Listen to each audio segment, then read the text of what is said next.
All right, without further ado, let's get to it, man. Welcome to another episode of Interviews with the Foreign Magazine, where we go beyond the veil and dive into the thoughts, ideas, perspectives, and journey of each guest that we sit down with. And today, on the platform for the first time, man, definitely hope not to be the last time, man. We got Uccikhan in the building. What's going on, brother? How you feeling? Salute, God. What's the business? Yes, sir. Can't complain, man. Glad to have you on the platform. Yes, Long sir. overdue. Likewise. I'm a fan. Yes, sir. Yes, Likewise, sir. man. Yes, sir. I've been watching, over the years, your work.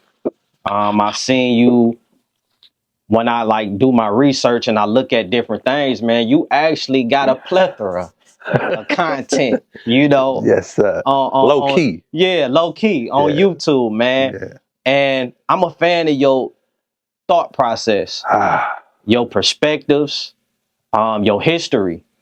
all The praises Detroit to. history that you've been able to obtain and accumulate throughout your time. You got a story, ups, downs, trials, triumphs, Show all you of right. that. So it's our hopes to be able to kind of get a full idea of all of those things, man, on the platform, man. So Yes, sir. um, born and raised in Detroit, east Born. side of Detroit. Yep.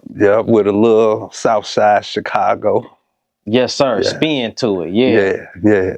Um, your childhood, as you would explain, it was good, but it wasn't easy. It was beautiful, but it was ugly. Yeah. Yeah. I was spoiled, but we was poor. You know. My mother loved me, but it was hard. You know what I'm saying? So Yes, yeah, sir. yeah. Let's go to the east side of Detroit. Let's talk about your household if we can. We're gonna work our way through this thing, but I Mhm. kind of want to start from the beginning. Talk a little bit about household, parents, two-parent household, one-parent household, the dynamics, pros and cons of the situation. Well, like most of us, so I was born by the river, bona fide East Side cat. A lot of cats talk that shit, but I'm stumped down East Side cat. Born Marlboro, single mother, young mother. My father was an old cat, married with kids, ponytail, fucking silk shirt, slick talking ass, beloved person that he was. Ultimatum came down. The family of this baby, he chose the family. Growing up, I probably didn't get it, but now I can see it because I'm going to choose my family over a young fling, if God forbid, if ever, right? But the household was lit, man. It was, my uncles were street people, shit, house shot up twice before I was 10.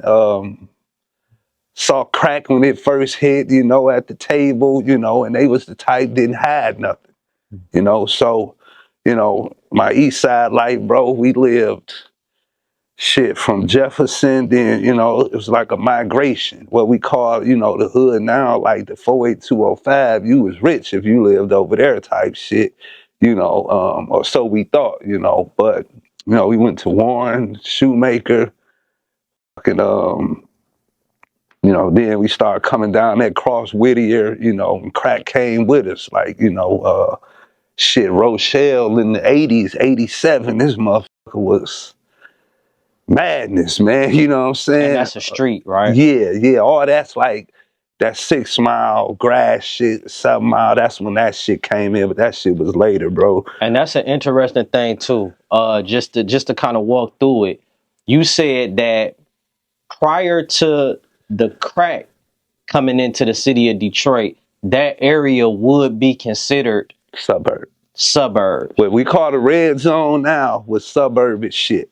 At this time, police had to live in the city, so a lot of police lived over there. Mm. Actually, that's where majority of the police live. And what year exactly would this be? 85? All the Before? 80s Okay, into the early 90s. got you. Yeah, even, I went to prison in 94. That shit was still kind of, especially when you cross that 7 Mile state fair, that was still kind of like nice. Yeah. Yeah. And even at that time, I know that now is known as the red zone, but back during that time, y'all called that the dark side. Whew, you've been doing your research for real, bro. A lot of people wouldn't, it was definitely like people say, yeah, it wasn't no blue zone. We didn't call it the blue zone. We called it the dark side, but it was blue, and that was only not because it was only because we was the first structured from out of town org to come there. Aside maybe the Loco Boys who had California Grape Street influence. Everybody else, whether they like it or not, they can be angry with me, but it was them picking up something and creating something. It wasn't from the source, I'm plugged in Actually type of tapping shit. in. Yeah. So yeah, it was definitely the dark side, which was 7 and grass shit to maybe Haze up to say almost 6 Mile-ish. Yeah, so up in that Queen, McQuarrie, Celestine, Saratoga, Faircrest, Gotcha. Eastwood, yeah. So, okay, so if we can, one of the conversations that I've been having with a lot of people that has either been a part of gang culture in Detroit or is currently a part of gang culture in Detroit. The idea is that Detroit is not a gang city, Facts. right? And we all can agree that that's factual. We known to be a hustling city. Facts. That's why we look silly now, thinking we're gangbang cities. Right. Yeah. However, Yeah. gang banging has existed Sure, you're right. in Detroit for quite some time. Gangism. Gangism. If you can, even with you using that term. So when you say gang banging, I remember one time a man sitting here, he tapped in with us, but I remember one time, me and my cousin in LA, we on promenade. We got on blue head to toe in the sea of red. Lil EJ, that was my man's. Headbanger Enos, rest in peace. Jelani, rest in peace, right? So one time, this is when Enos had that doodle brown Malibu station wagon. We on promenade getting fried and we turning corners and shit. And this when they was into it with these motherfuckers. They was like, there goes so-and-so. So we like, what? So when they, we ain't finna fight your fight, especially we don't know who you fighting. Later we found out it was the dog pound niggas, right? But my point in that is, Headbangers shit, when they formed Headbangers, it was red. They one of the few that never converted.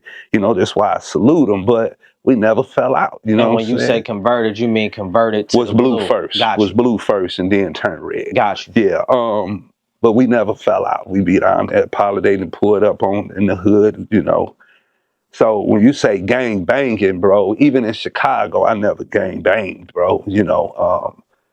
Of course we've clashed, but sometimes you can clash with your own. You understand? But in the shop, I went wherever the fuck I wanted to go. You understand what I'm saying? For sure. Motherfucker might say fix your hat or talk some shit, but I ain't, gang banging and gangism is a world apart.